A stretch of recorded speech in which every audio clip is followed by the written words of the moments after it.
महिलांनी तब्बल केवायसी केलेली नाहीये लाडक्या बहिणीमध्ये आणि इतर अपात्र वगैरे निकष पाहिले तर 80% आता या आकडा गेलेला आहे। लाडकी बहीण योजना जेव्हा सुरू केली होती त्यावेळी त्या संदर्भातले काही निकष होते।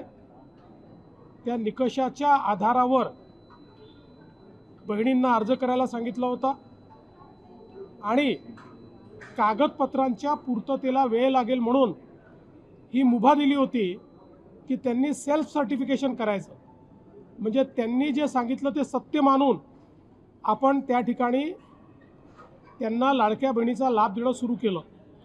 पण अर्थातच आपण ज्यावेळी कुठलाही सरकारी पैसा खर्च करतो त्यावेळी त्याचं CAGचं ऑडिट होतं आणि CAGच्या ऑडिटमध्ये निकषांप्रमाणे अर्ज आहेत की नाही याची माहिती द्यावी लागते आणि म्हणूनच योजना सुरू झाल्यानंतर आपण त्याचं KYC सुरू केलं आणि वेगवेगळे जे डेटाबेस होते त्याच्याशी कंपॅरिझन सुरू केलं, ज्याच्यामध्ये इन्कम टॅक्स विभागाकडनं आपण माहिती घेतली, सरकारचे जे काही कर्मचारी आहेत त्यांचं जिथनं पेमेंट होतं त्या पोर्टलमधनं आपण माहिती घेतली, जो काही आपला परिवहन विभाग आहे याच्यामध्ये मोटरची ओनरशिप कोणाकडे आहे 4 व्हीलरची याच्या डेटाबेसची माहिती घेतली, रेशन कार्ड याच्या डेटाबेसची माहिती घेतली आणि ही सगळी माहिती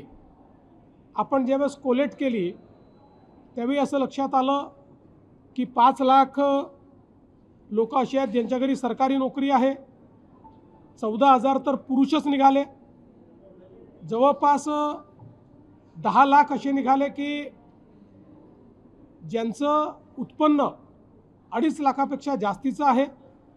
अशा वेगवेगळ्या डेटाबेसमध्ये जे लोक अपात्र झाले त्यांना आपण अपात्र केलेलं आहे। त्यासोबत आपण हे सांगितलं होतं KYC करून घ्या, म्हणजे जे काही माहिती तुम्ही सादर केलेली आहे ती आत्तापर्यंत सत्य मानण्यात आली आहे, आता त्याची कागदपत्र द्या। पण मोठ्या प्रमाणात KYC झाली नाही। आता एक गोष्ट आपण लक्षात घ्या की ज्यांना अर्ज करता येतो, सेल्फ सर्टिफिकेशन करता येतं, त्यांना KYC करता येत नाही असं मानणं काही योग्य नाही। पण जवळपास 9 महिने सातत्याने पाठपुरावा केल्यानंतरही ज्यांनी KYC केली नाही ते अर्थातच कुठला तरी एखादा निकष पार पाडत नाही म्हणून त्यांनी KYC केली नाही। आणि म्हणून हे जे काही आत्ता या ठिकाणी जवळपास जे काही तुम्ही सांगितलं 60 लाख 80 लाख जो काही आकडा तुम्ही दिलेला असेल तर ते लोक या योजनेच्या पात्रतेचे निकष हे पूर्ण करताना दिसत नाही।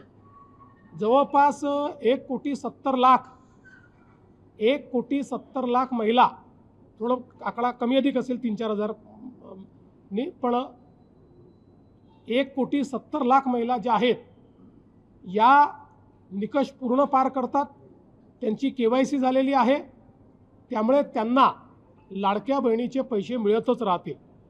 ज्यांनी KYC केली नाही त्यांना आता आम्ही पैसे देणार नाही, पण त्यांना दिलेले पैसे आम्ही वसुली करणार नाही। मात्र 14,000 ज्या पुरुषांनी पैसे घेतलेले आहेत त्यांच्याकडनं मात्र पैसे हे वसूल केले जातील। त्यामुळे नीट सायंटिफिक प्रोसेसने या सगळ्या गोष्टी केल्या आहेत आणि आजही यांच्यापैकी कोणी जर KYC करणार असेल तर आम्ही विंडो ओपन करायला तयार आहोत आणि त्यांना लाभ द्यायला तयार आहोत। आजही ज्यावेळेस आपण जेवढ्या लाडक्या बहिणींना लाभ देतो देशातल्या कुठल्याही योजनेपेक्षा आजही सर्वात मोठी योजना ही महाराष्ट्राची आहे। आजही देशामध्ये एवढा लाभ 1,70,00,000 कुठलंच राज्य देत नाही जे महाराष्ट्र देतं।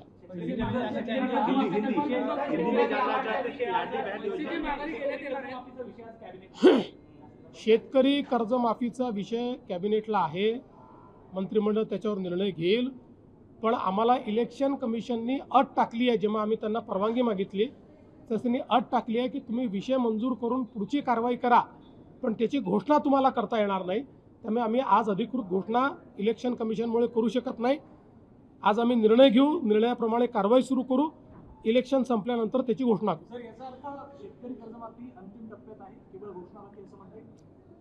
घोषणा ही तर मला असं वाटतं औपचारिकता आहे. आज आम्ही निर्णयच करतोय त्याचा निर्णय आम्ही आज करतोय, पण काय निर्णय घेतो आहोत याची घोषणा आम्हाला करता येणार नाही. आरोप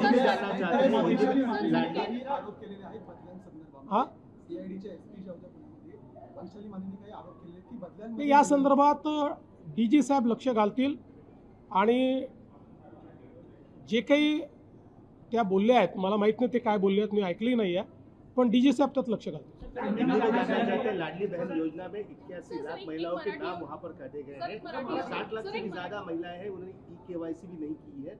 क्या इनसे पैसे वापस लिए जाएंगे जो पिछले 20 महीने से पैसे ले रही थी? देखिए, जिस समय लाड़की बहन या लाडली बहन योजना हमने शुरू की, उस समय कुछ उसमें कंडीशंस थी. चूँकि वो कंडीशन पूरा करने के लिए लोगों के पास कागज पत्र जमा करने को समय नहीं था, इसलिए हमने अलाउ किया था कि जो बहनें सेल्फ सर्टिफिकेशन करके कहेगी कि हम इन कंडीशन को पूरा करते हैं, उनको ये पैसा मिलेगा. उसके बाद वो पैसा देना हमने शुरू किया. और आप जानते हैं कि जो सरकार का पैसा होता है उसमें CAG का ऑडिट होता है, और कोई भी CAG का ऑडिट जो होता है उसमें से लाभार्थी कंडीशंस पूरे करते हैं कि नहीं, इसका वेरिफिकेशन आपको करके CAG को देना पड़ता है. इसलिए उसके बाद हमने वेरिफिकेशन शुरू किया. इस वेरिफिकेशन में कई प्रकार की एनोमलीज ध्यान में आई. मसलन 10 लाख हमको ऐसी महिलाएं उसमें मिली कि जो हमने कहा था कि 2.5 लाख जिनको मिलते हैं उससे ऊपर, अगर 2.5 लाख से ऊपर किसी का उत्पन्न हो तो उसको इस योजना का फ़ायदा नहीं मिलेगा. तो 10 लाख ऐसी हमारी बहनें थी कि जिनका जो वार्षिक उत्पन्न था ये 2.5 लाख से ऊपर था. 5 लाख ऐसी बहनें थी कि जिनके घर में सरकारी नौकरी थी. 14,000 तो पुरुषों ने ही उसमें अप्लाई किया था. हमने इनकम टैक्स का डेटा लिया, हमने परिवहन का डेटा लिया. इन सारे डेटास के साथ या एक घर में 2 बहनों को देना चाहिए था, तो हमने जो हमारा रेशन कार्ड का डेटा है उस डेटा को भी इस डेटा बेस के साथ रन किया. इसमें जो जो लोग वायलेट कर रहे थे, जो जो लोग कंडीशंस पूरी नहीं कर रहे थे, उनको हमने अब रोक दिया है. साथ साथ हमने KYC करने को कहा था. 9 महीने तक लगातार हम लोगों ने नोटिसेस भेजी, लगातार कहा, एक्सटेंशन दिया, फिर भी जिन्होंने KYC नहीं किया, इसका मतलब यह है कि कोई ना कोई कंडीशंस में वो नहीं बैठते.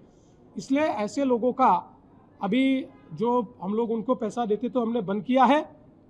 उनमें से कोई अगर आगे भी KYC करेगा तो हम उसको पैसा देंगे, लेकिन अब इसको हमने इस पर फ्रीज़ किया है.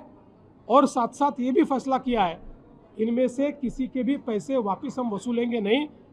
केवल जो पुरुषों ने महिलाओं के नाम पर पैसा लिया है वो वसूला जाएगा. और मैं ये भी बताना चाहता हूँ, 1,70,00,000 महिलाओं की सारी कंडीशन फुलफिल हो गई है, उनको पैसा मिलते ही रहेगा. योजना कभी बंद नहीं होगी. और आज भी देश में अलग अलग राज्य जो योजनाएं चला रहे हैं उसमें आज भी सबसे बड़ी योजना ये महाराष्ट्र की योजना है और ये चलते रहेगी.